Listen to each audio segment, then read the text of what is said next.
something, and in our mind's eye, the words in our pockets come dancing in front of us. Words like, I should get tested for HIV. Words like, I can't believe I went down with it again. I said I wouldn't. Words like, what if that actually is gonorrhea? Words like, should I use a condom? Words that we don't talk about, we don't tweet about, but we might post if somebody were to ask us anonymously, what are the words in your pockets? The next question I want to ask you guys, just to start this off, is this. Whose arms do you fall into when life hurts? When life sucks? Whose arms do you turn to? And I came here tonight, and I'm seeing already those of you who are already holding hands. Before I even begin to talk, some of you are already holding hands. Whose arms do you fall into when life doesn't make sense for you? Who's the person who sees the things in you that you don't share or show or don't want others to see? And who knows the words in your pockets perhaps that you don't want to be discovered for? Who cherishes the things they discover in you? And finally, the third question I have for you is finally this. What's your weapon?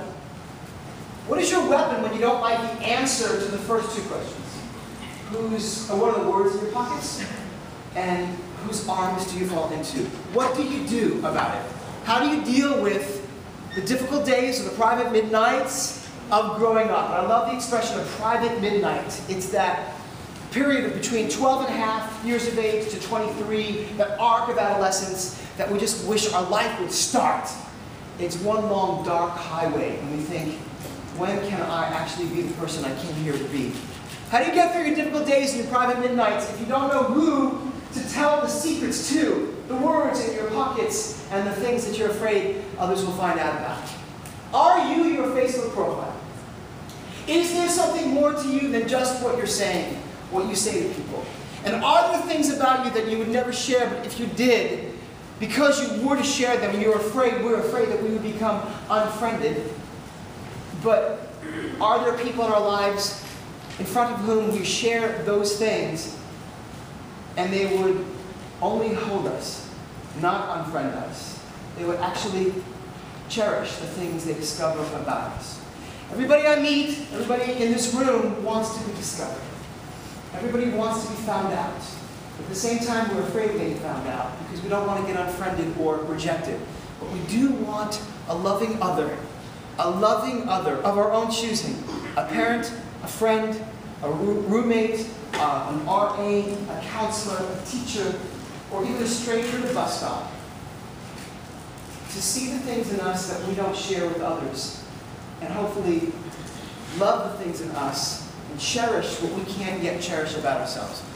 When I was a teenager, I grew up in two separate worlds, and I think the two worlds I lived in were the same two worlds you guys grew up in high school, and then somehow came to college and had to watch those two worlds collide. The two worlds, the world on the outside, that's the Facebook profile, that's the jokes you tell, and the people you hang out with in the world on the inside, that's the words in your pockets, and the secrets you don't share. And every once in a while, the two worlds would collide. And when I got to college, my freshman year, I was a freshman at GW, Washington, D.C., George Washington University. And there, one Sunday morning, my two worlds collided. The world on the outside and the world on the inside collided in Thurston Hall on a Sunday morning. I remember coming back from the dining hall, and I had a bowl of dry Captain Crunch cereal in my left hand, which is what I lived on Sunday mornings in college.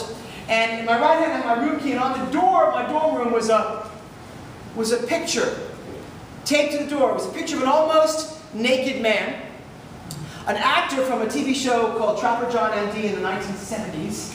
The actor's name is Gregory Harrison. And he was standing there with a cape and a G-string, and on the G-string was the letter Z, silver, stitched in silver embroidery.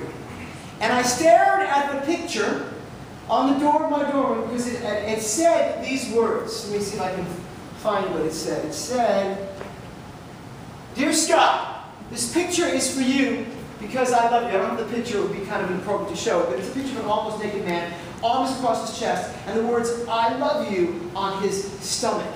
And I stared at it, and it thrilled me. And then underneath it, right around his navel, it said the words, "You fat."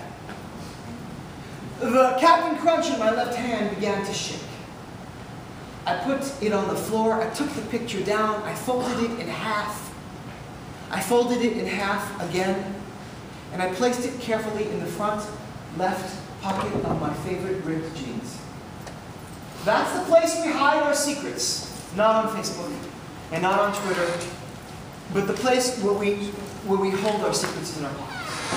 And I transferred out of that room, because it was a roommate of mine, and I transferred out of that school, and I graduated from NYU a few years later. In 1981, CBT, awesome. I want to give the handshake to you later, because I'm a Z. In 1981, I transferred out of GW and went to NYU and pledged